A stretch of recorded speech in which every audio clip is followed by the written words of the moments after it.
A couple quick sort of major themes from last time. And then before I get into the themes for today, I want to take some questions right from the get-go to see where your heads are at and what you need.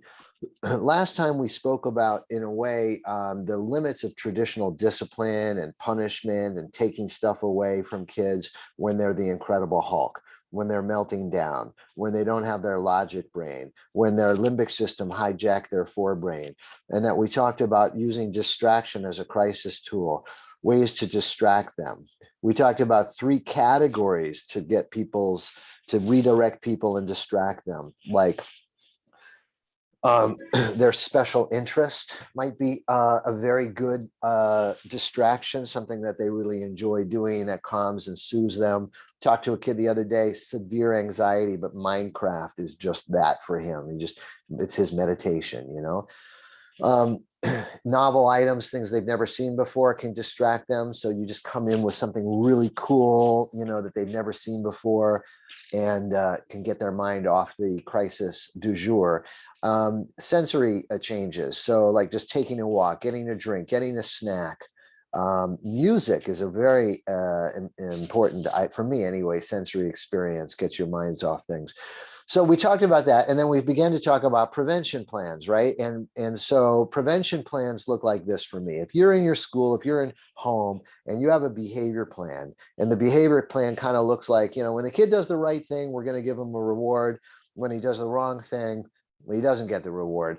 Then you have less than half of a behavior plan, because the biggest part of a behavior plan is how do you change the thing that triggers them, that sets them off, and how do you teach them a replacement skill, a better way to get what they want. That should be the bulk of your behavior plan. And then we can think about rewarding the better behavior, and, you know, maybe not a loss system at all, right, for the Incredible Hulk.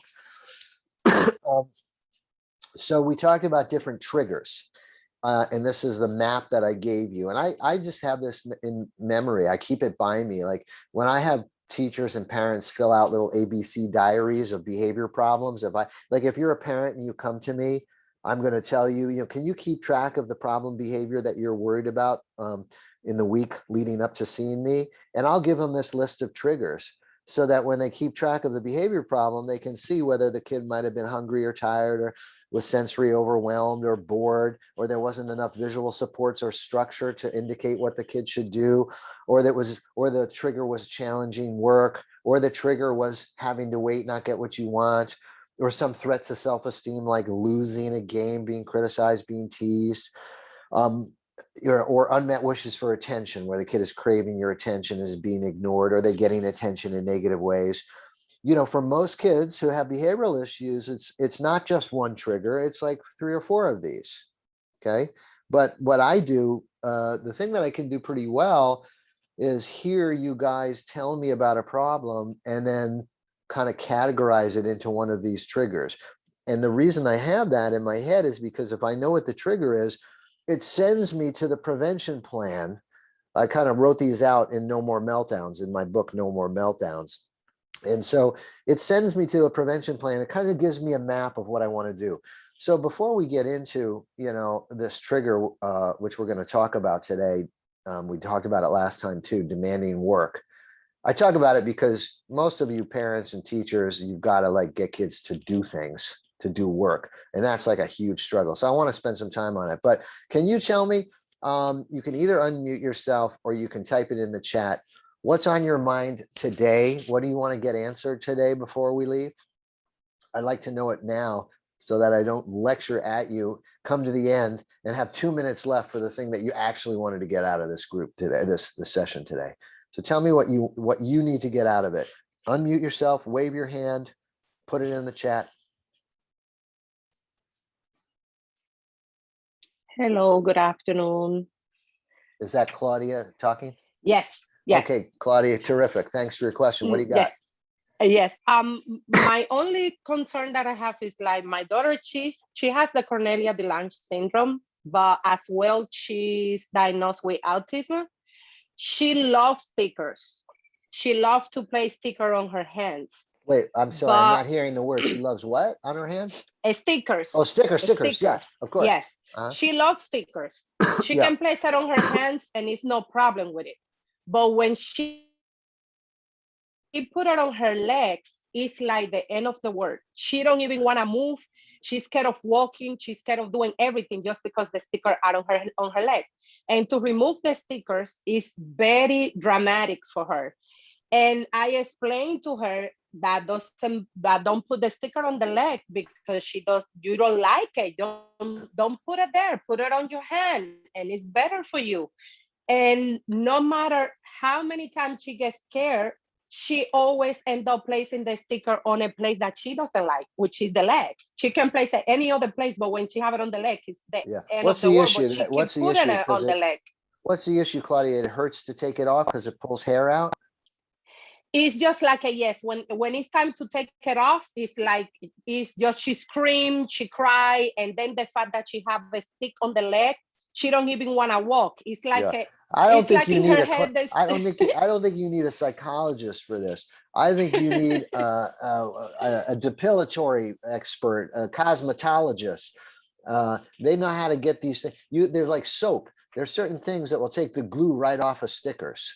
And maybe you have a sponge filled with soap. You don't need me for this one. You need someone who has the but you know knowledge. what I ask you like for help is the fact that even though she know that it make her scared and it scared her to put the sticker on her leg, no matter, I take it off, everything finished. But then when she sees sticker again, she places it again on her leg, even though it scares her. Well, that's interesting. So either, and is she smiling ever during any of this, or she always looks scared? As soon as she put it on her leg, she's okay with it. But if you try to take it off, she panics and she don't walk, she don't move, she don't do absolutely nothing because the sticker out on her legs. If you don't take it off, will she move and do things? She won't move. She won't move. She won't move. She just go. All right. So let me just say this, Claudia. What I would do, treat it like anxiety, like we talked about last time, gradual exposure, gradually face the fear. So put a tiny little, like a piece of a sticker on her leg, and then show her like with some soap. You'll have to experiment with what takes the glue off.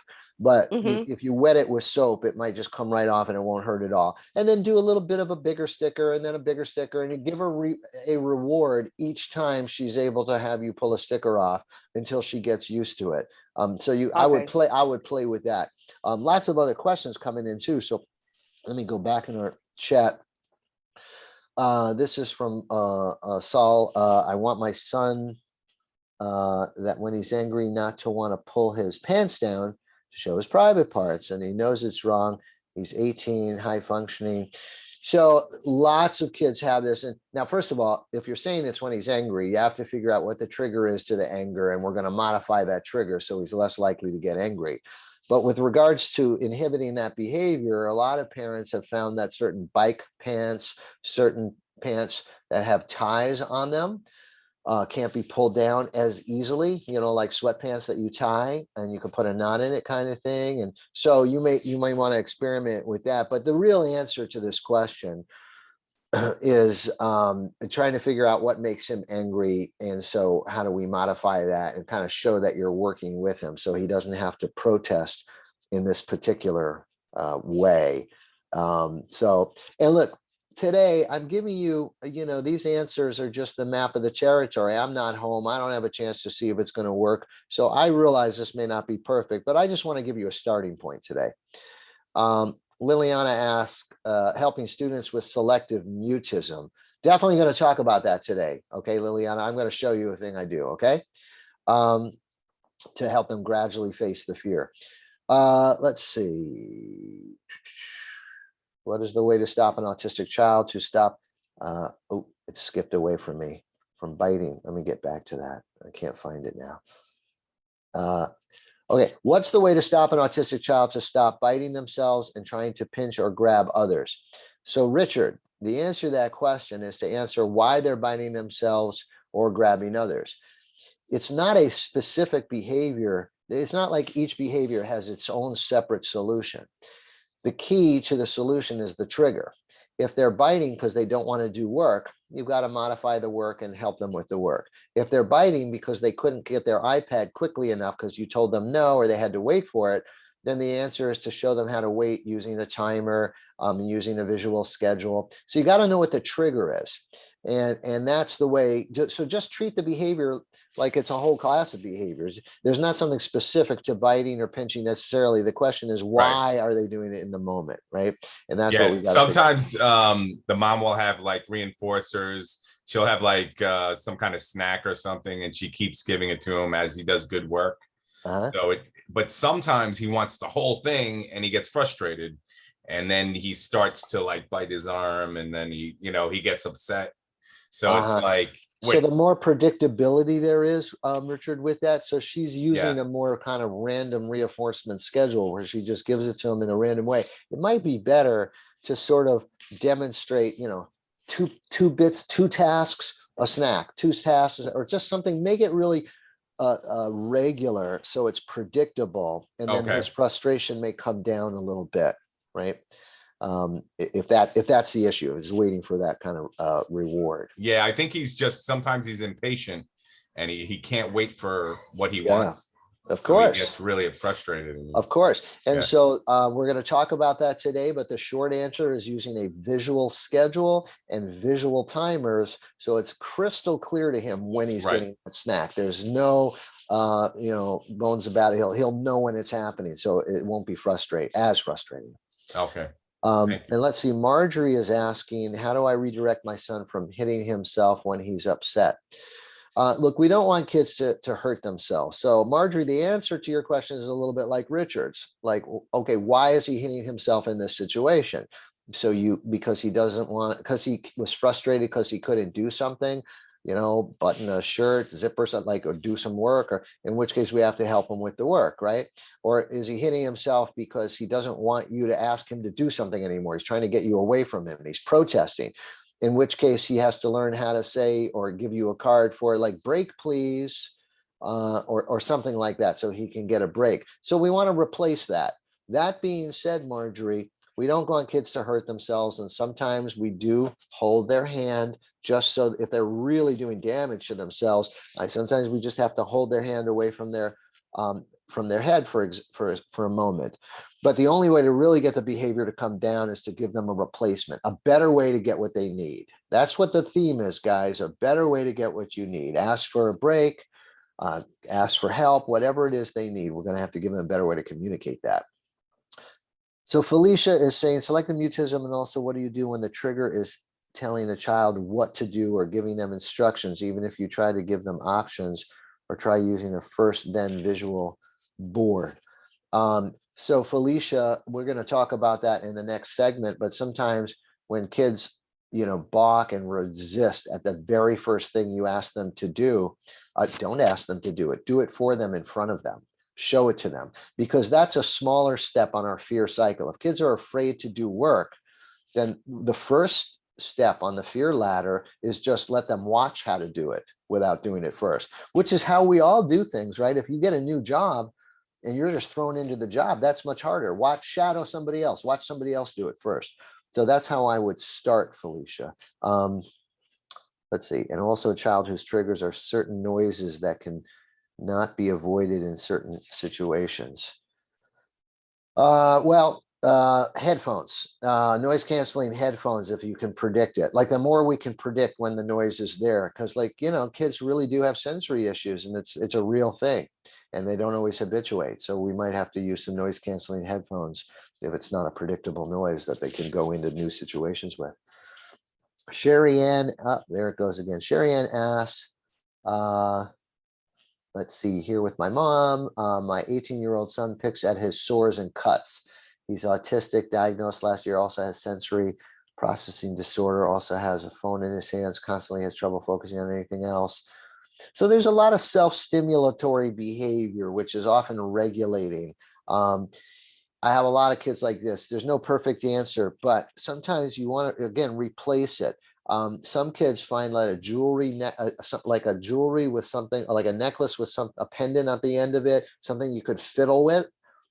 is a good replacement for picking at your skin. You also want to see if there's some an itch or hives or other problems on the skin that's causing dry skin. And so sometimes there's creams and lotion that reduce itch, and cortisone creams, things like that, that will reduce the desire to go and pick at skin if it's itchy. But you need a replacement. So we want to give him other things to pick at other than his own skin. And I would also look at the triggers, like, is it happening during certain times of anxiety? And then we can lower the things that make him anxious. And head banging is another one. So sometimes head banging, just like any other behavior, when is it happening? Head banging can be instrumental as a way of saying, leave me alone, I don't want to do this work anymore, in which case we're teaching the kid to ask for a break. Or for help. But head banging can also be an internal trigger. Remember, we talked about these internal triggers. Oops, right? So sometimes, like pain. If I have terrible allergies, by the way, and I was just out playing music for a while outside. So if I'm coughing, that's why. But it causes headaches, right? And if I can't communicate that headache, I might just bang at that where the pain is. And so that could be something that's going on too, which is why you just want to maybe get your kid checked out to see if there's any health issues going on that may be related to the head banging, which, by the way, can also bring on an opioid response. Like if you hurt yourself, your body creates a natural opioid. So it can be almost addicting to do that, right? So overall, for head banging, we're trying to find out why they do it and give them a better way to communicate. And if it's pain, we're trying to get at the bottom of the pain. But if they're really hurting themselves, we're also trying to do just a brief interruption to put their hand somewhere else, try to redirect them to a better way to get what it is they need. Michelle is asking, when a child is always seeking time on the computer tablet and you teach them to ask, take a break, with letting them use the tablet computer, you could, so Michelle, I think what you're asking is, if you're teaching them to ask for a break and all they do is go to the tablet, now it's like a 24/7 thing, I would then maybe put it on a schedule, the tablet. So there's a time when you have it, and then a time where you have to stop for a little bit. And then when the timer goes off, you can go back on it again. And so it might be something that you put on a regular schedule rather than do it as a break anytime you ask for a break, because then they might not do any work and just want to do the tablet all the time. So as long as you're giving them the tablet frequently enough, then it might be okay. They'll go back and forth between work and tablet. Let's see. And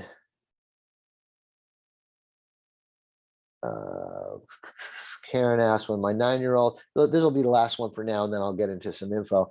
Karen says, when my 9-year-old son with ADHD gets angry or frustrated, he sometimes hits or grabs whatever is near him and throws it. He knows it's not right, and we talked about and worked on things he can do to calm down. But in the moment, all that goes out the window. What is your opinion in giving consequences? We talked quite a bit about this last time.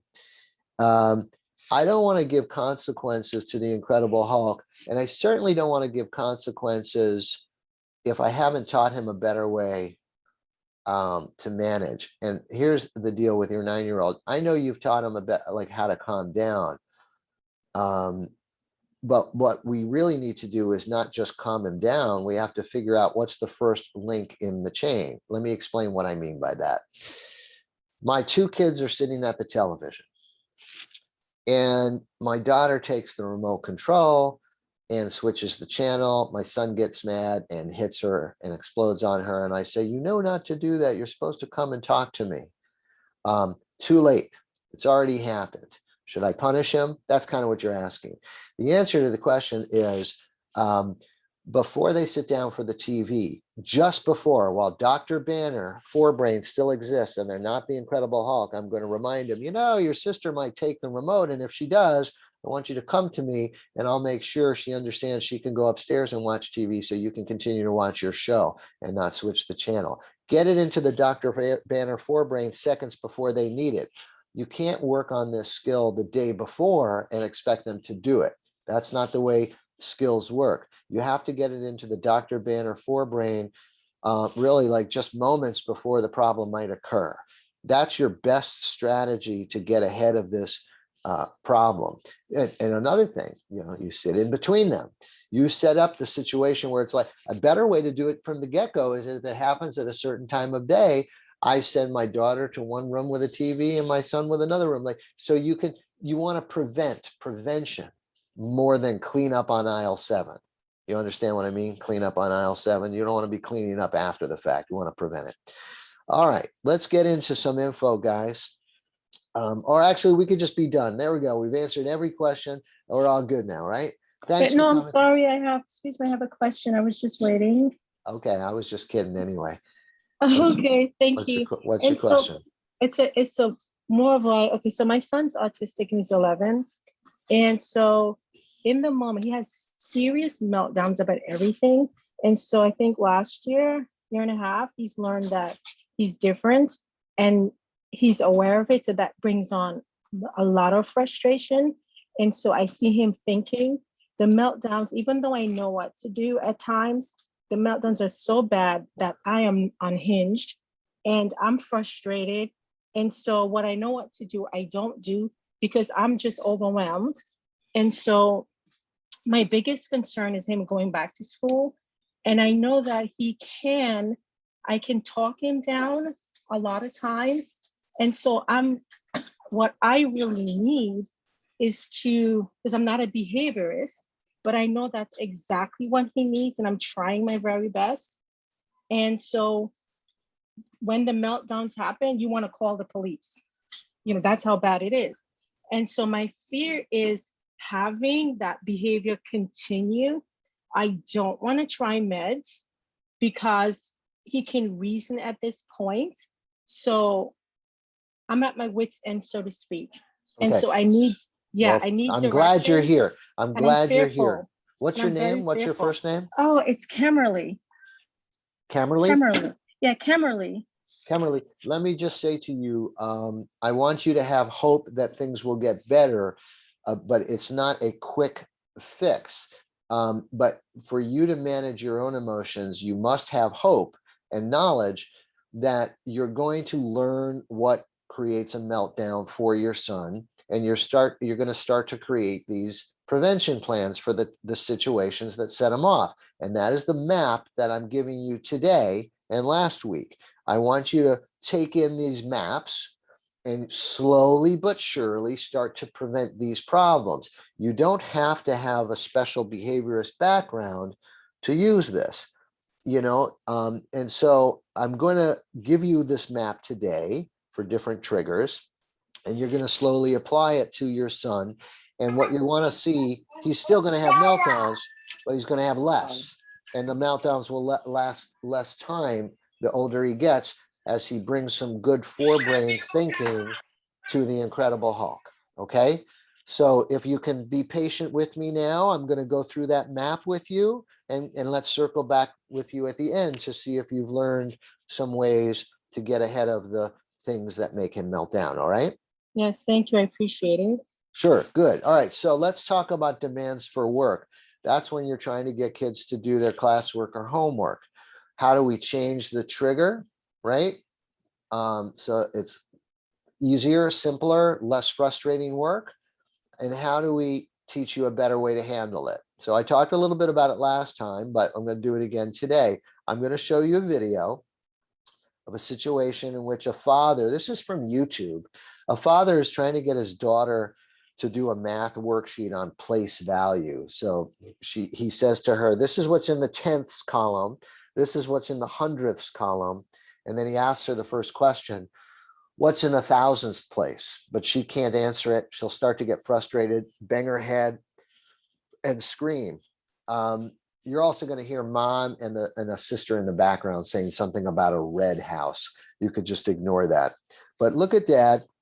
Put yourself in his situation. How would you alter the work? What would you do differently? And what would you teach her instead of screaming and yelling? Let's take a look, guys. Here we go. Okay. Come here, Rachel. Come on.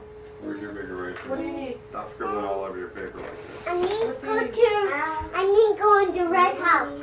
Okay, now, there's the decimal. Where's Lyra? Okay, where's the thousands? This Lyra? is the tens, hundreds. Where's the thousands? Okay. Here.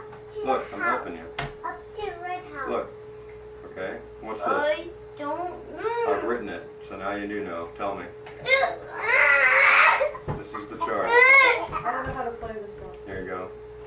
What place is this? Here's the decimal. What do you call this? What's it say? What's the answer for it? All you have to do is read it from the chart. Marshall, come here. Come on, get another one. Be quiet. Be quiet now. Okay, guys, so there you saw it. Maybe it looks like your house. It certainly looked like my house when I used to help my daughter with math. So let's take a look. Number one, he says, here's what's in the tenths. Here's what's in the hundredths. What's in the thousandth place? Okay, what would you do anything differently? You can put it in your chat room. You can just shout it out if you want. I'll give you an easier one too. Do you like the setting? Is it a good setting to do work in?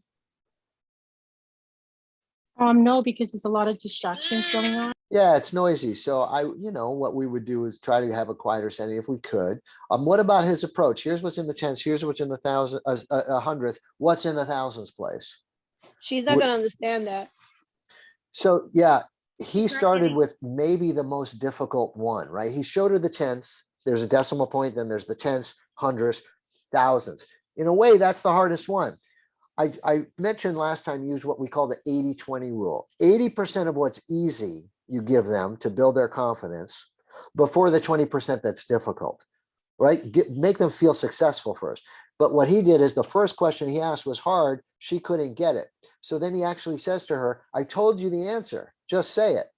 But she wouldn't, because now she's the incredible Hultress. Like, in other words, once she experienced failure, now she's off emotionally. So the point is, make them successful. Show them the whole thing. Here's what's in the tenths. Here's what's in the hundredths. Here's what's in the thousands.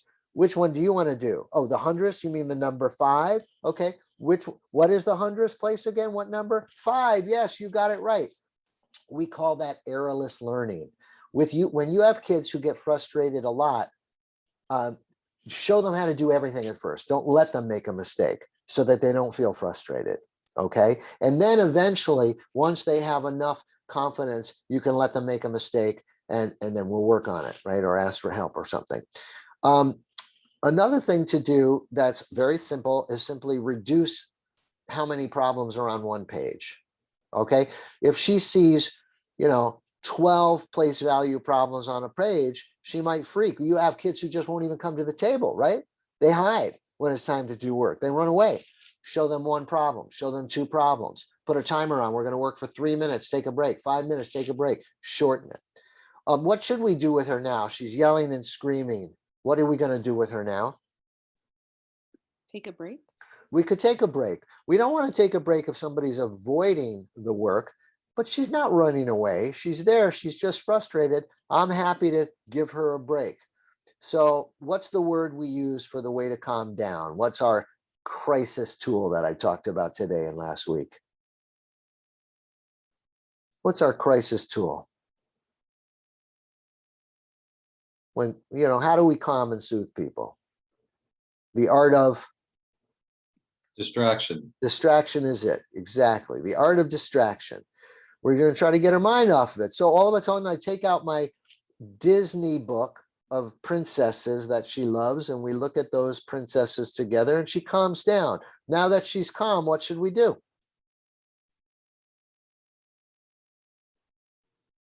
What do you think? Go back to the let's negotiate and try to go back to the problem at hand. I like that you put negotiating in there, and here's why. I made the mistake when I was crisis counselor in a couple of schools of getting kids calm and then taking them back to the class where they would do the work that set them off again. And then they would tell them that the kid that they had to go home for the parent to pick them up. The mistake I made was Don't go back and give them the same work that freaked them out, because that work is now an anxiety cue. They see it and they freak. And so we go back and do the 80-20 rule. We do, hey, what's 2 + 2? What's 4 + 4? What's 6 +? Wow, you're on a roll. Build the confidence. And then I don't even show them the original math worksheet. I take out a blank piece of paper. I put a decimal point on it. I say, here's the tenths, here's the hundredths, here's the thousands. Which one do you want to do? The hundredths? Okay, you mean the number 5? Okay, what's the number? 5. You got it right. Hey, you know what you just did? You just did place value. We back our way into it so I don't freak them out. Okay. The most important thing we can do, though, for a verbal kid, for a kid who has a lot of language, right? And I talked to you about this last time, is explain the learning curve. What do I mean by that? Kids think they're stupid if they can't do something. She thinks she's dumb. You're not dumb. You know, it took me 3 months to learn this when I was your age. It takes time to learn this. This is what Carol Dweck's growth mindset is about, folks. I talked about it last time. I want to talk about it again because it's so important. When kids have a fixed mindset, that means they think that their intelligence is fixed and unchanging. Then they feel stupid when they can't do something. They don't want to do difficult work and be embarrassed that they're going to make a mistake. They quit if they make a mistake. They don't want your help because they feel like if they need help, it means they're no good. And they don't do very well then because they're not trying hard work. They quit after a mistake and they don't get help. But if you convince kids to have a growth mindset, the idea that you're not supposed to know this now, it takes time to learn stuff. So you're supposed to go make some mistakes now. Then they're willing to try difficult stuff. They're willing to persist after a mistake. They're willing to ask for help. And if you can persist after a mistake and ask for help, you can learn a lot of things, guys. Okay. So everybody can get better with everything. Not everybody's going to be Michael Jordan on the basketball court, but everybody can get better. And so we got to teach growth mindset. And what I teach it, the skill that I teach is this: trying when it's hard. I don't care if you get your work done right or not. I'm not interested in that. I'm interested in, are you growing? So if you try your work, you get a point. If you ask to watch first, you get a point. If you ask for a break, but you come back again, you get a point. If you negotiate rather than refusing, saying, I'll do this if you help me with this, you get a point. When you get a certain number of points, I'm giving you a reward. I'm rewarding effort, not outcome. I'm rewarding growing and trying and learning, not getting it right. So teachers and parents, we have to tell our kids, I don't care if you get it right or not. I'm not interested. It doesn't matter. I want you to just try it or just watch first, right? We talked about to one of the parents in our Q&A session, if they freak out every time you give them work, just have them watch it first. Just let them see it for a while before they do it.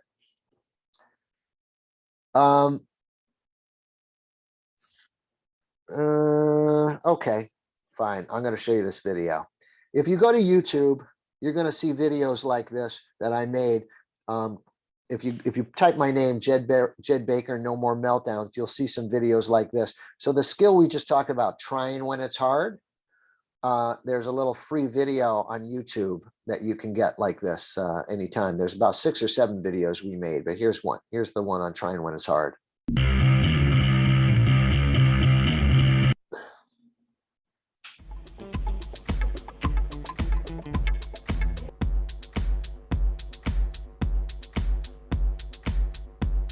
One of the most common triggers is a demanding task. In a school setting, a writing task can be a very challenging situation. In the next scene, you're going to see a student, Don, who's saddled with a writing task. You're going to see what happens when teachers respond with a one-size-fits-all discipline approach.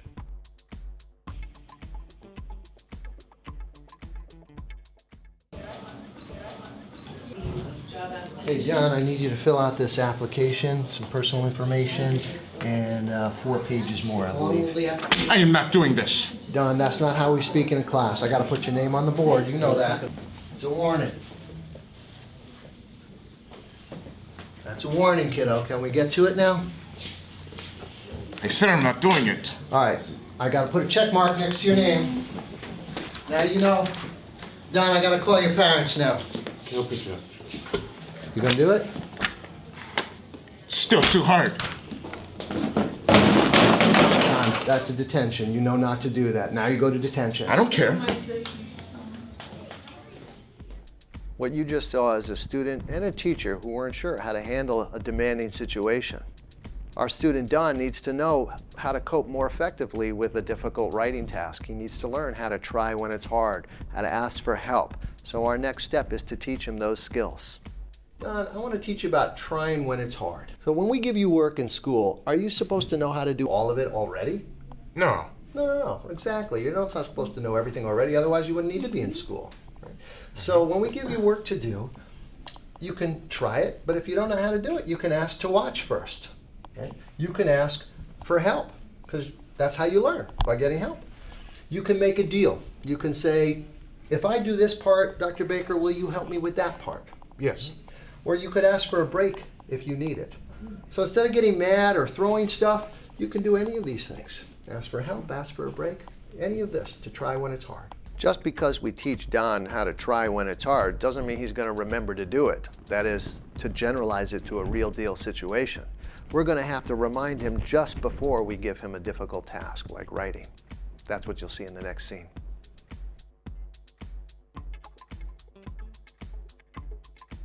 Don, I have an application for employment for you to fill out. Are you supposed to know how to do this already? No. No, this is new work. You're not supposed to know how to do it yet, right? Right. So if you get frustrated or no, you could try it, but you could ask to watch first if you need it. Mm-hmm.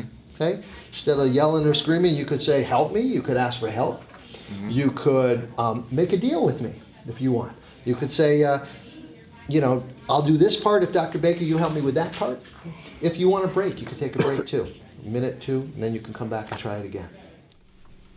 Shall we try it? Yeah. Okay, let's give it a shot. Let me try it. Actually, can I just watch first? Sure. Let me show you how we do this, right?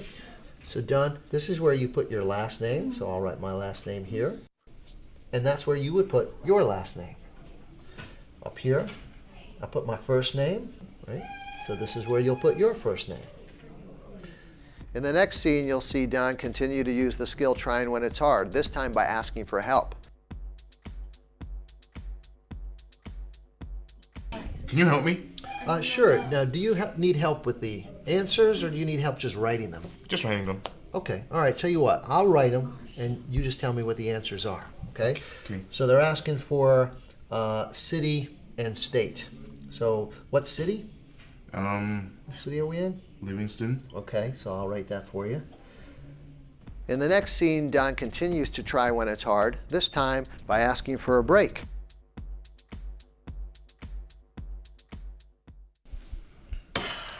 Dr. Baker, can I please take a break? Sure. What, you want to go read? Sure. Okay, I'm going to time it for 2 minutes, okay? Okay. All right, here we go.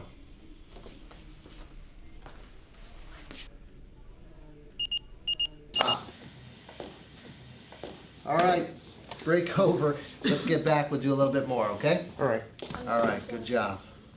So after Don uses the skill trying when it's hard, we want to review it with him to reinforce that skill.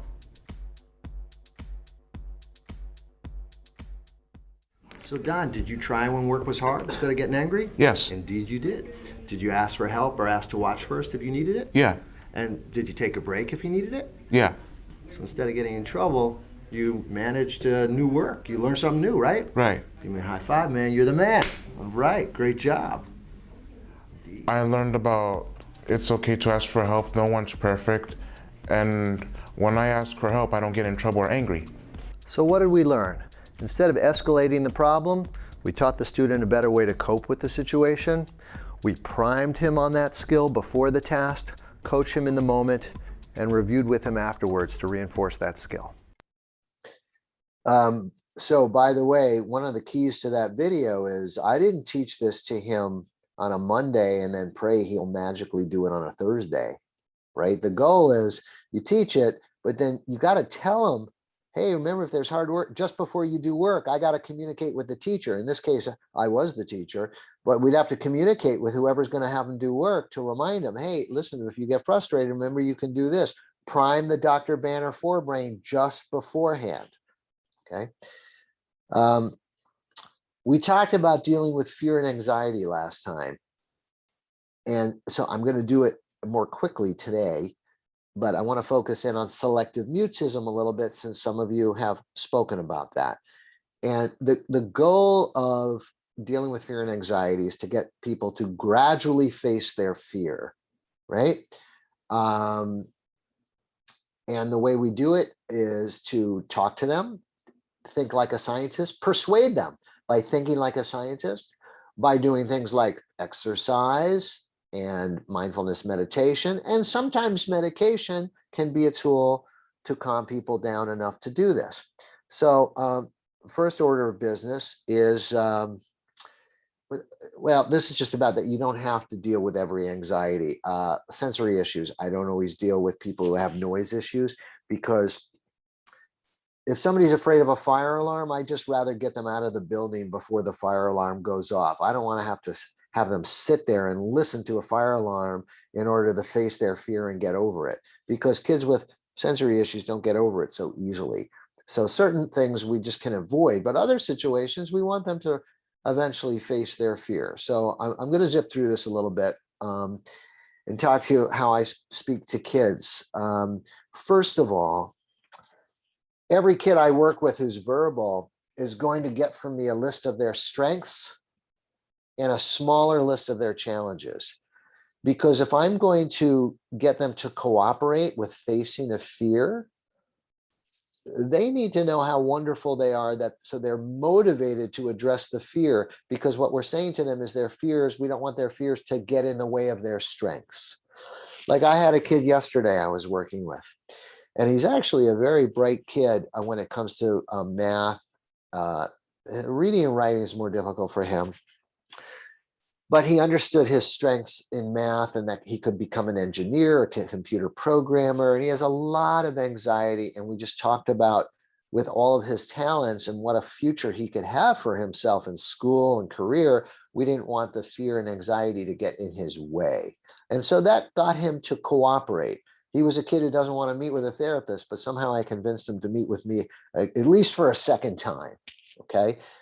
The second issue is we explain anxiety. And I taught this kid yesterday, you have an alarm system in your brain that senses danger. When you feel threatened, like a car is coming to hit you, that limbic system, we call it the Incredible Hulk, kicks in and it gets you the heck out of there so the car doesn't hit you. But sometimes we have a false alarm. We perceive a threat where there really isn't a threat. We call it fake news. Or we could say the anxiety is like the propaganda channel in your brain. The limbic system is like your propaganda channel. And then cognitive behavior therapy is like the fact checking against that fake news, right? So something in your brain says, danger, danger, watch out. And then there's this other part that can kick in. That's your scientist that says, hold on, maybe it's not as scary as I thought. So we talked about last time a fear ladder. A fear ladder is what we mean by gradual exposure. Let's take selective mutism as an example, since you guys brought it up. If a kid is afraid to talk, now selective mutism is an anxiety disorder. These are kids who can talk. They chat it up at home, but they just won't talk in school or out in public. So if a kid is afraid to talk, the first thing we're going to do is not make him talk. We're going to say, okay, because this is so hard to do, and really you're going to learn nothing bad happens if you talk to your teacher or you talk in public. But since you're afraid to do it, let's take it really slow. And so we'll create a little fear ladder where maybe the first rung on the ladder is, when you're in school, just nod yes or no. You don't have to speak out loud, just nod yes or no. And we'll give you a point for that. Or if you have that one friend in your class, you can whisper to your friend and ask the friend to talk to the teacher for you.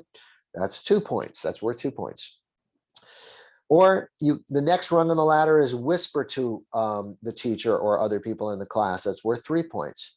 Or eventually, if you're ready, when you're ready, you know, it's up to you. When you're ready, you talk in a louder voice. It's worth 4 points. Or talk to anybody who visits your classroom. That's worth 5 points.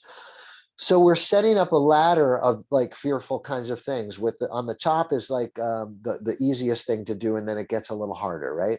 And we give them points. Well, this was a girl actually, and we gave her points. And if she got enough points, she could get a snack at the end of the morning. And then if she got more points in the afternoon, she could get a snack at the end of the day and a special privilege at home. So sometimes we reward people for facing the fears on the fear ladder. And this is something we did. This was a kindergarten girl and first grade. She went into first grade as well with some selective mutism. It took us a good 4 or 5 months to get her talking. That's how long it took. When you're using a fear ladder, don't force people to do things. You know, give them the choice of what rung on the ladder they're ready for today. So we don't want to make her more anxious and say, well, if you don't talk to me, you know, if you want to go to the bathroom, no, you can't go until you tell me. That's just going to make someone more anxious. We don't do it. We just say, well, you can nod yes or no, or, you know, and when you're ready to, if you want to speak, then you can get an extra points for an extra reward. The other thing we did is we tape recorded her voice with her permission at home, and we played it in front of her and in front of the teacher. And that kind of broke the ice for her. So that's another technique we use sometimes with people with selective mutism, is we'll, you know, tape their voice so that the cat's out of the bag now. Everybody sort of heard your voice now. And so then they, you know, slowly will begin to talk. But look, this can take a long time. It could take the better half of a year. And then, you know what, every time there's a vacation coming back, that Monday is going to be terrible. They're going to go back, but then we could get up the ladder a little quicker. Okay. So that's the concept of gradual exposure. One of the things we did with her too is to have her think like a scientist. You know, what do you think will happen if somebody talks to you? She was able to tell her mom that she was afraid other kids would laugh at her if she spoke, or the teacher might yell at her. And so we had to help her sort of think like a scientist. What's the probability that the teacher will yell? And so we helped her understand that this teacher wasn't a yeller. She'd had other teachers who were yellers in the past, but this teacher wasn't. So so the two questions we ask is, are you overestimating the probability of something bad happening? Like the teacher will yell at you or kids will laugh. And then the other question is, how bad would it be if it happened? How severe would it be? So what if a kid did laugh? Would it be the end of the world? Sometimes kids giggle for other things. They might not be laughing at you, you know? And so we asked her these two questions to then create a think like a scientist cue card to challenge that, you know, the teacher is not going to yell at you. And kids might laugh, but they're not laughing at you. If they do laugh at you, it's just because they thought they're thinking of something funny, or they're talking to a friend about something they saw on TV or something. And so we use that think like a scientist cue card to eventually help her, right, face her fears. This is one we had for a kid with OCD. This was before COVID. This was when COVID didn't exist. He was just afraid of touching items in public. He was afraid he would die from it. And we sort of counteracted his thoughts, talking about how skin protects you from things getting into your bloodstream. And we use this think like a scientist cue card to get him to eventually touch things in public without washing his hands. I don't think I would do this the same way now in the midst of COVID. But prior to COVID, it was useful for him to be able to touch things in public and not wash his hands for longer periods of time till he learned nothing bad would happen. We spoke about last time how other things can reduce the anxiety too. Aerobic exercise, meditation. So fragrantheart.com is a website I gave you guys yesterday. And I think I gave you that song Weightless by Marconi Union as well. Neurofeedback and medications can also reduce anxiety sometimes to get people to face their fears. Okay. So I'm going to, let me just track this. I'm going to zip through a little bit more information, and then we'll take some more questions too. I have some more triggers. So this is the one about waiting. Nope, you can't have a piece of cake now, but if you're calm, mommy has some beautiful consolation prizes behind curtain number 2, right? Teaching kids, if they don't get what they want, it's not the end of the world. How do we do it? So Richard and I were talking before. Richard, if you're there, right? We had this question about your kid wanting the reward. He couldn't wait for it. So put it on a visual schedule, like a first then approach. First we do this, and then you get that reward. So first we read a sentence, then you get your reward. Then we read a sentence, then we get a reward. Then we do this, then you get a reward. Make it visual, okay? Use a timer so that maybe he or she understands that when the timer goes, what are visual timers, by the way? There are apps called the time timer. You don't have to go out and purchase a visual timer, but visual timers for kids who can't tell time, they show something like a shape shrinking. So if you watch my hands, there might be like a shape, and it comes together and then beep, and it goes off. So kids can actually see the passage of time. Like an hourglass, you can see it. So you can get an app called the time timer, and you could set it for like 10 seconds. And you say to a kid, you want a cookie? And usually a kid can't wait for the cookie. So he's screaming and yelling, he's banging his head. But you say, wait, and you just set it for 10 seconds, and they see the timer shrinking, beep, now you can have the cookie. Do you want 2 cookies? And you say, wait, and then you set it for 30 seconds, and he sees the timer going, and when the timer goes off, you give him 2 cookies. And then you say, you want 3 cookies, maybe set it for a whole minute. And that kid begins to learn that no doesn't mean never. It just means you have to wait. There's a timer. When the timer goes off, you'll get what you want. Okay.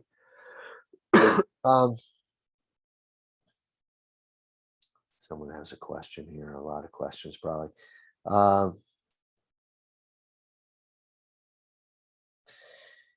Well, Grace, your question, I'd have to ask you later about that to find out what's more going on with your daughter when she doesn't understand waiting. It may be that you're asking her to wait too long, right? Gradual, right? So shorten it. So maybe make her wait 10 seconds, not a whole minute, or a minute, not a whole 5 minutes, or 5 minutes, not a whole hour. So I would break it down, Grace, until she's able to get the idea with a timer that she'll get what she wants. Okay. So you may just have to make the intervals shorter. I have some kids who can't wait to do their favorite activity, right? They want to play video games 24/7. So we put it on a schedule. It's easier to stop the video game and come and eat dinner if they know on the visual schedule what time are they going to be able to go back to the video game. Easier to stop something if they know when they can go back. I have something written there called videotape a perseverative routine. What do I mean by that? I have some kids who like to do things over and over and over again, and it disrupts others. Like we had a kid who would always turn the lights on and off in the classroom or go and run and flush the toilet. So we videotaped it and put it on an iPad. And anytime he wanted to see the toilet flush or the lights go on and off, he could just press it on his iPad and he could see it virtually. And that way he didn't have to disrupt everybody else. Waiting, accepting no is more difficult. That's when you can't have something at all. Like they want something that's dangerous.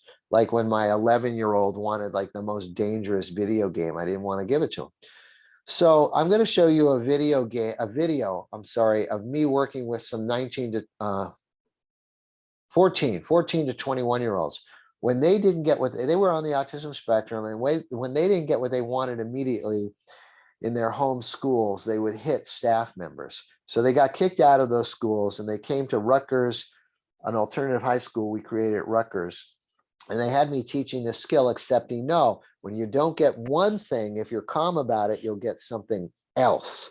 So these were verbal kids. So you're going to see me explaining, modeling, and role-playing the skill with them. Take a look. This was from ABC News. Guys, you know what all these people have in common? What are some of their talents? Anybody?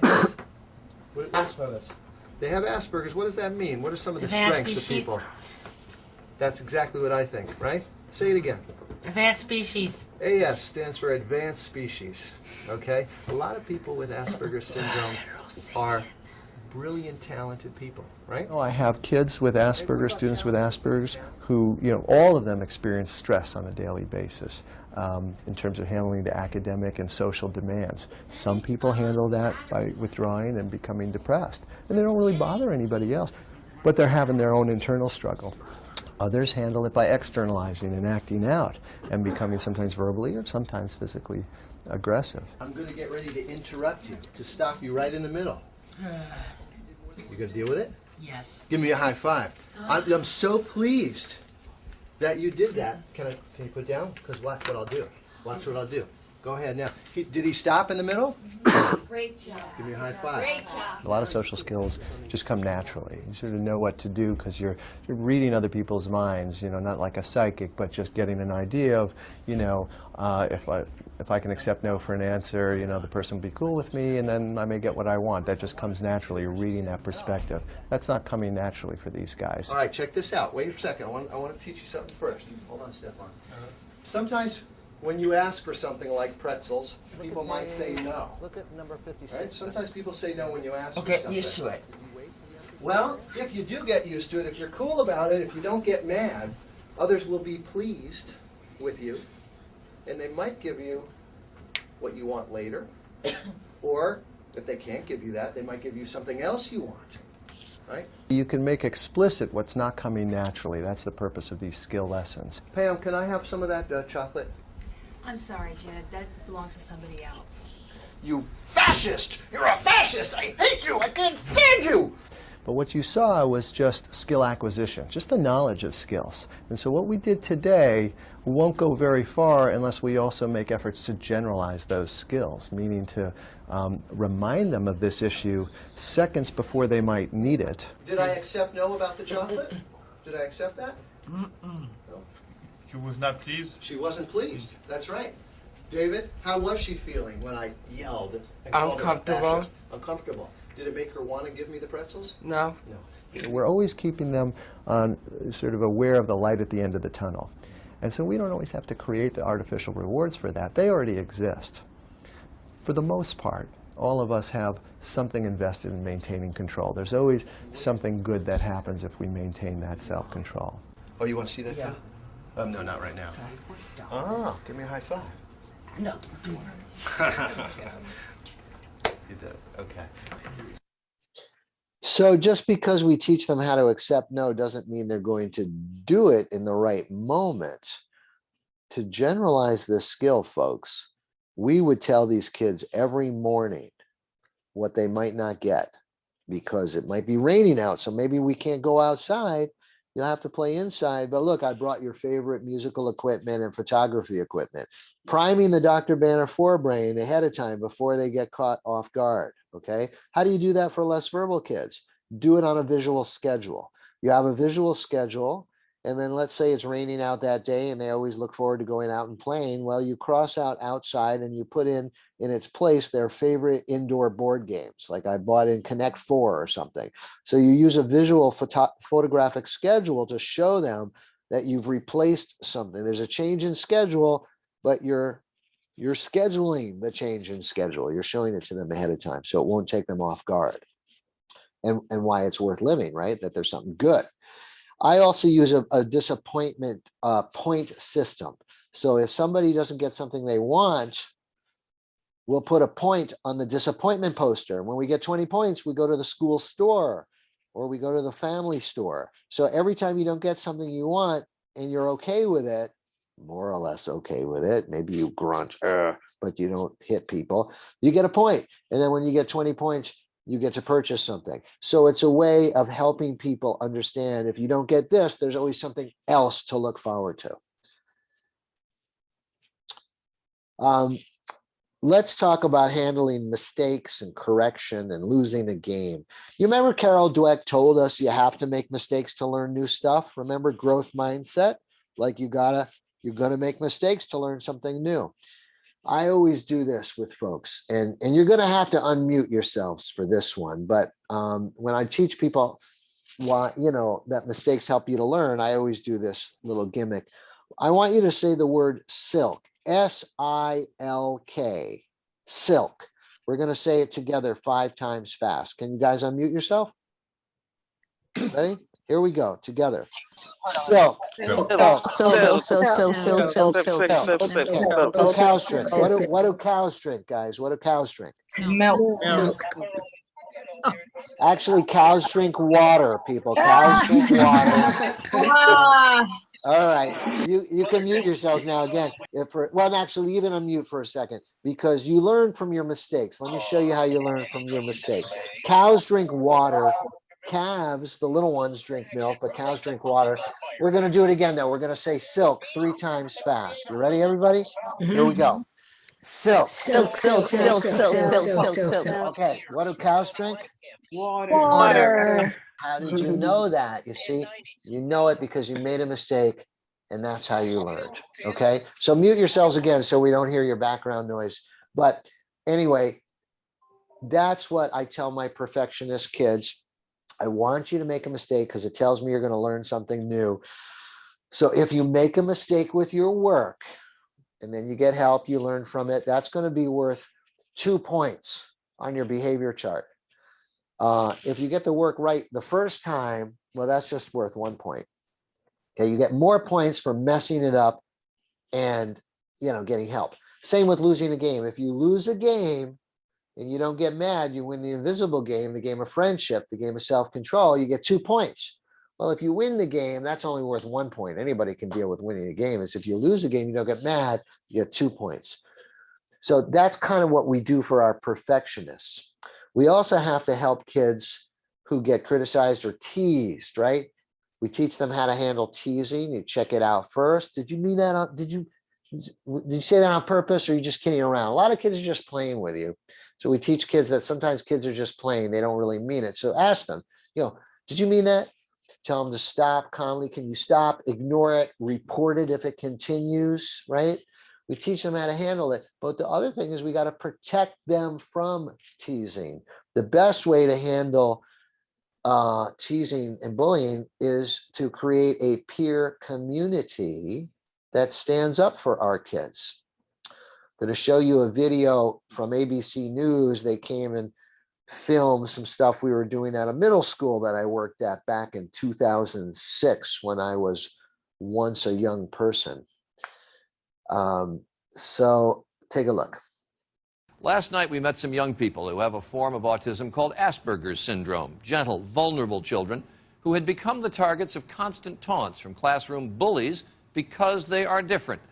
Tonight, ABC's John Donvan looks at how one school has found a creative way to help protect these children and teach everyone something in the process.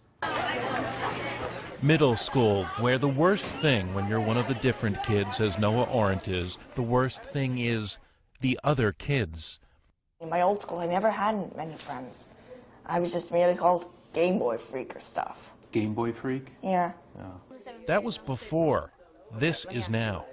On a scale from 1 to 10, how happy would you be here? Let's do our conversation game. Here's what we're going to do, guys.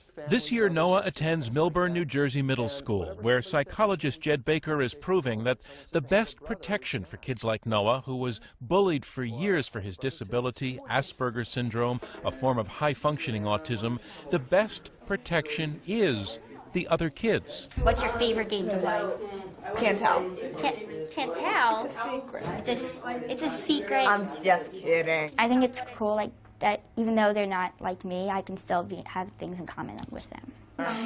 Baker has recruited Becca and other kids as essentially his assistants in teaching Noah and Eli social skills that Asperger's makes so challenging for them, like simple conversation. It's benefiting all students to really respond to the needs to teach kids the social emotional skills. The thing is, they're getting it. So it's easier here. Yeah, Why? now I have like a big crew. You have a huge crew now? Yeah, a lot of friends. Good, good. In fact, kids strive to get into the program here at Millburn. More than 90% of the 8th grade class is signed up, and bullying of kids with Asperger's, it's non-existent here. Working with what were once called the uncool kids has become a cool thing to do.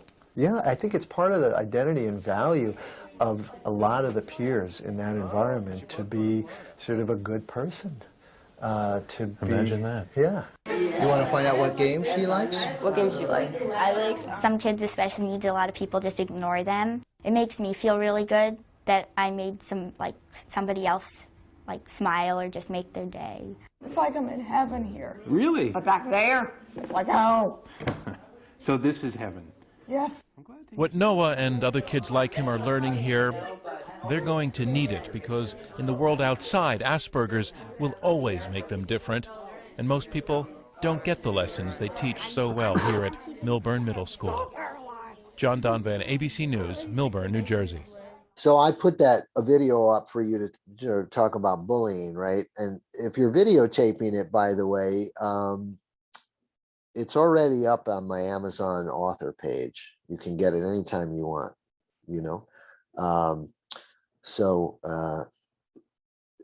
along with a couple other videos. So check that out. It's one of my favorite things to do because it's not just a way to offset bullying, but developing peer programs, which we'll talk about next week, is part of social skills training. We don't just teach our kids to fit in, we teach others to reach out, right?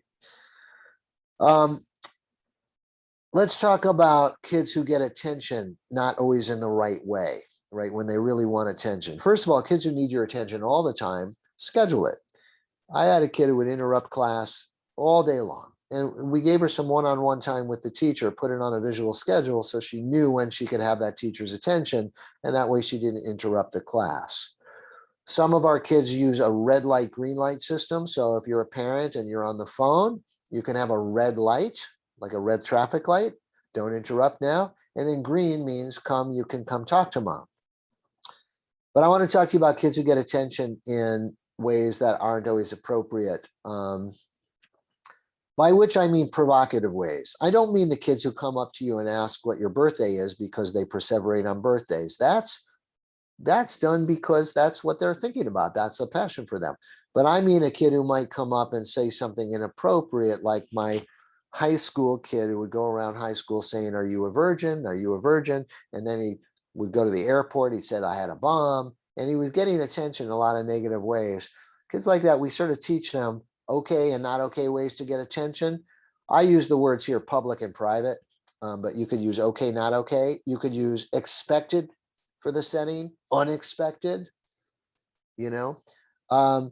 So we're telling him what's not okay, the things that you say only in private, not in public, are what we call sensitive topics. Sex, violence, race, religion, politics, insults, curses.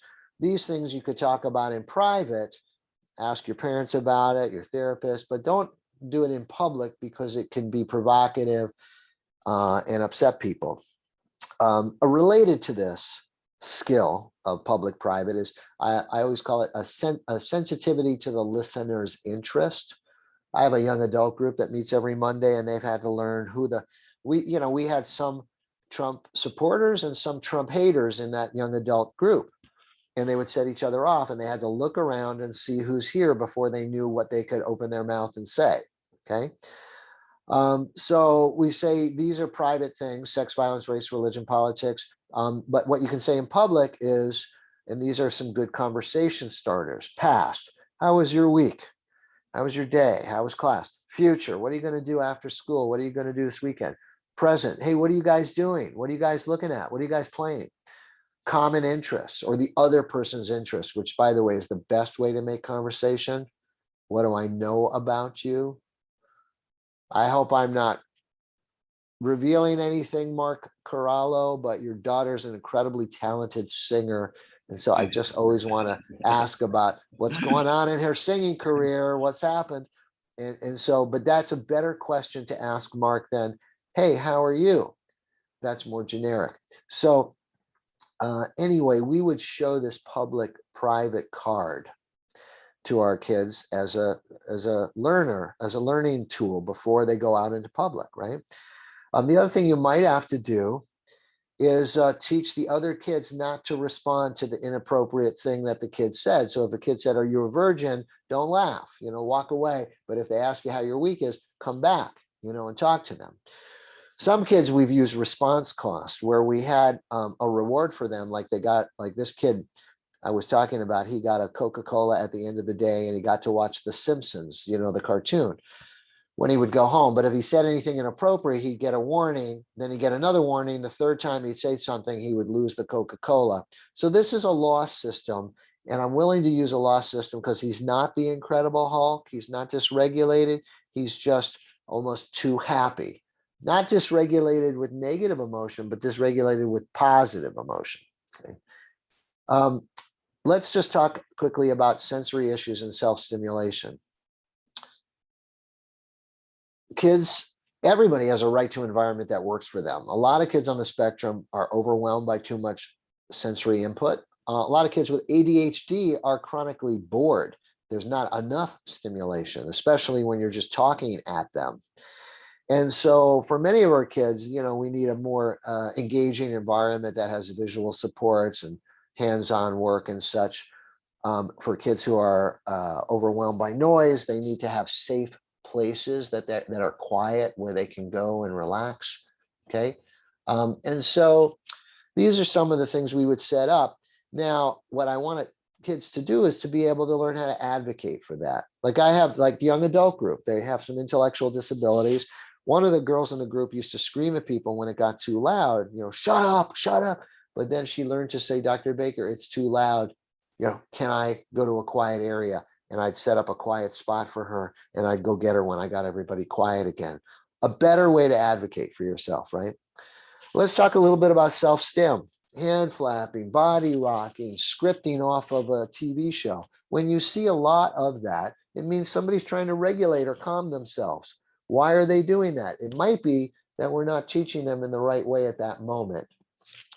When I get too wordy and talk too much to kids who don't understand my language, I often see them retreat into a self-stim world.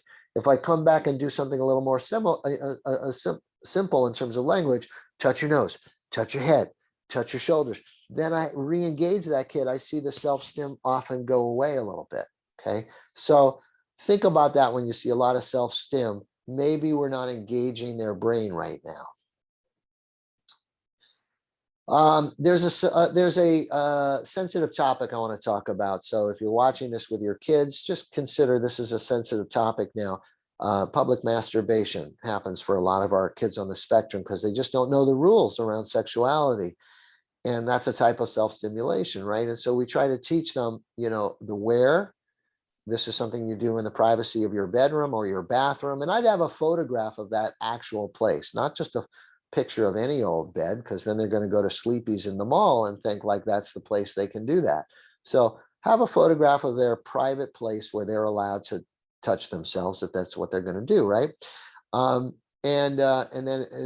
So public places are not a place for you to touch yourself, right? And we have pictures of that. And then we can have an explanation or a schedule of how to clean up after yourself, because I have a ton of parents telling me they don't want to clean up for their adult children on the spectrum, right? So we have to have a picture schedule. And then we have maybe a schedule of when is an okay time to do it. Maybe we put a time on it, 4 o'clock when you get home. It's not to do at school, on the bus, at home. It's when you get home, then you go to your bedroom or your bathroom, and then you can have your private time. I've never used this. I wouldn't do it, but it's possible because it is not somebody who is maybe masturbating a lot. It's a pleasure-seeking behavior. And so I'm okay to take something away if they're doing it at the wrong time, as long as I told them a good time they could do it. The problem is sometimes people masturbate not because it's just pleasure-seeking, but they do it to regulate their anxiety. And then taking anything away from them will just make that worse. So I wouldn't necessarily do that.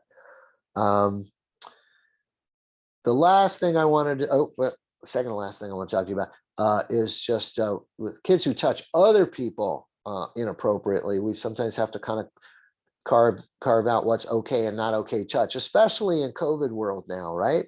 Maybe we would change this and it won't be a handshake anymore. It'll be more of a wave, right? So what's okay touch, what's not okay touch. The last thing I want to talk to you about is preparing your children for all the unexpected triggers. So things we don't anticipate. I like to have a relaxation folder that I create with every kid that gets upset a lot. And in that relaxation folder are if they're quite verbal, there might be sentences to describe the things that they like to do that calm them down, or there might be photographs for kids who don't read of the things they do that calm them down. Maybe it's playing with Legos, maybe it's listening to music, maybe it's getting a drink of water. And then a picture of their safety person. That's the Scarlett Johansson Black Widow, the person they trust, who is their go-to person to help them solve problems. And so in the beginning of the day, I'll show the kid, here you are upset. So I show them a picture of them upset.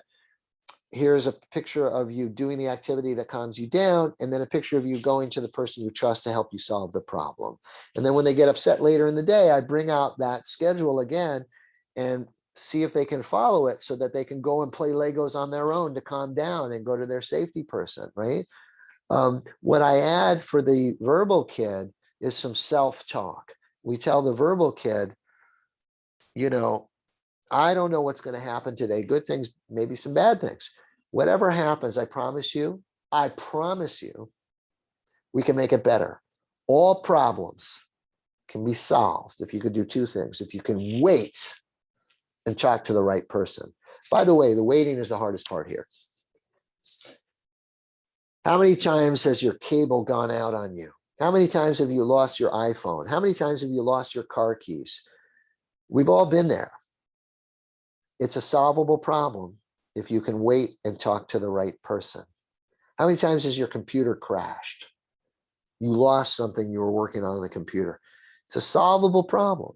It can get better. It can be fixed. Some things can be retrieved or can be regenerated. You know, if you can wait and talk to the right person.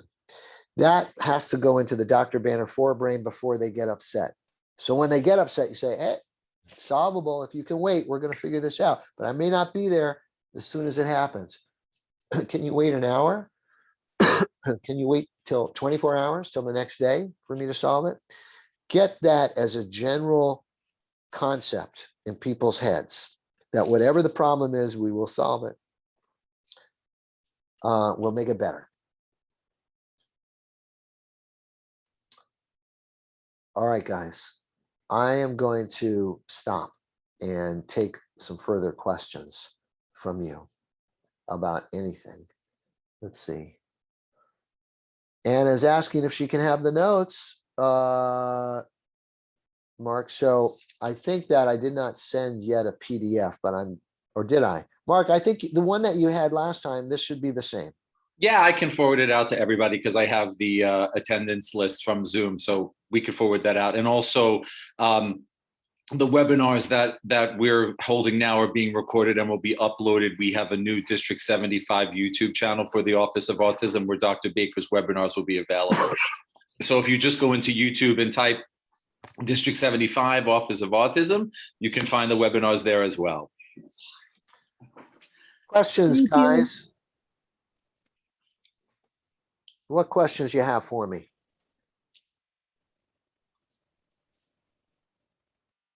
You answered everything. I know, right? Well, it's easy to answer the question. It's much harder to actually do it. You know, you have the hard part, guys. I get to just tell you, hey, here's an idea. You're the one who's got to actually see if it works. And then when it doesn't work, you got to tweak it a little bit. But listen, I've been there. I wrote the No More Meltdown book because I have my own kids and, you know, stuff happens and you don't get to have a break. It's 24/7. Hi, I do have a question. When in regards to stimming and flapping, my son would just do it randomly.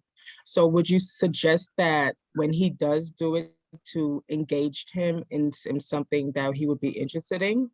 Not necessarily. There's nothing wrong with flapping. There's nothing wrong with self-stimming. It's only when it gets in the way of something else. I said it because sometimes we see an increase in some kind of self-stimulatory behavior, and really maybe more one that involves their attention, like when people are scripting SpongeBob episode after SpongeBob episode during a math lesson, right? And that's when it means the math lesson is not hitting them where they're at, right? Because they're retreating into some kind of self-regulatory world. But if it's not getting in the way of anything, Marjorie, then let it be. Okay, thank you. Jed, we have one more question. We have two actually from Saul and Grace, and then I apologize. I think we have to call it. We're going a bit over. One question is, how can I get my son to get along with my daughter? I feel like a bodyguard. I've spoken to both of them, but it's not easy. So Saul, that's a very general question. Can you give us a bit more information on that one? And in the meantime, we can go to the Well, my daughter has a hard time accepting his autism, and in the past when he was younger he used to hit her a lot, so go he ahead. can't even listen to her speak because it affects him. Her voice affects him. And is he a verbal kid or no? Yeah, no, he's very verbal. Does he understand your explanations? Yes, he does. How old is he now? 18. So there may be a couple things there. And is there anything peculiar about your daughter's voice that could be irritating to him? I know she's a bit loud and sounds do affect him. Okay, so I think that there's two things. One, the replacement skill for him to learn is he has every right to go to a quieter place, but you can't control other human beings. So we have to give him all other kind of places where he can go if it's too loud for him. And of course, you have to work with your daughter to sort of keep her volume down. But then you could have some practice sessions so that he develops a new association to your daughter, where you're there, you are a referee, and you're practicing with your daughter to keep her volume low and for him to tolerate it. And then reward both of them for that practice session in some way. Okay. Just to build a new association. But ultimately, it's going to be an important skill for him to know, to be able to say, it's too loud, I need a quieter space. Okay, thank you. Yeah. And let's see. Grace has a question about your daughter start to exhibit behavior that she never exhibited before, grabbing at strangers. She's 12, and when she was younger, she was a flight risk, which she has outgrown. So Grace, there's a reason for this, and I don't know what it is. And so we're going to have to do some detective work to figure out the situations in which she grabs a stranger, or the situations in where she's a flight risk and runs, to see if we can go back in time and figure out what's setting her off. There is a reason for it. We don't know what it is yet, but Grace, maybe you do. Because how to handle it depends on why it's happening.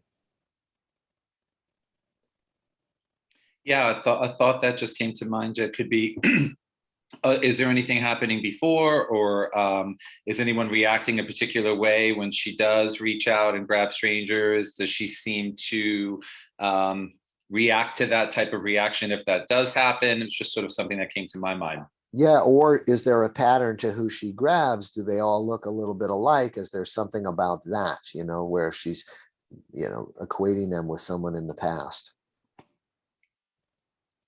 And we have there is good afternoon, sorry.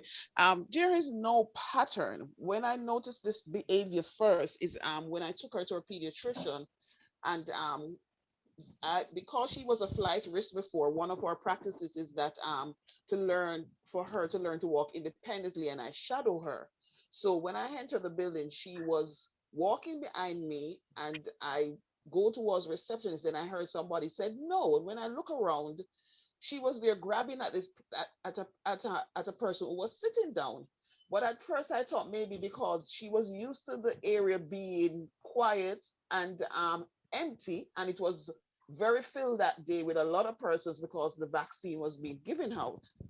So I thought maybe the crowd triggered her and she became anxious.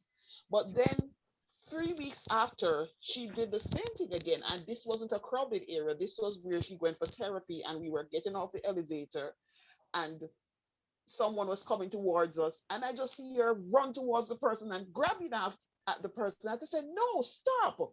You know, so it kind of had me puzzled because I know when she was younger, she was a flight risk. I could not go anywhere with her. I was in Manhattan and she just escaped from me and I had to run down in Manhattan Street like a mad woman. Yeah. Tell me what her face looks like when she grabs. Does she seem upset or does she seem yes, happy? upset. Her face looked upset like she's mad at So, something. so Grace, you know, I mean, we talk about the fight, flight, or freeze response. That's the limbic system. So I think your motherly instincts about her feeling intimidated by the crowd is probably right. And so it doesn't have to be a large crowd. It could just be somebody approaching her or a surprise coming out of the elevator, right? You know, that kind of thing.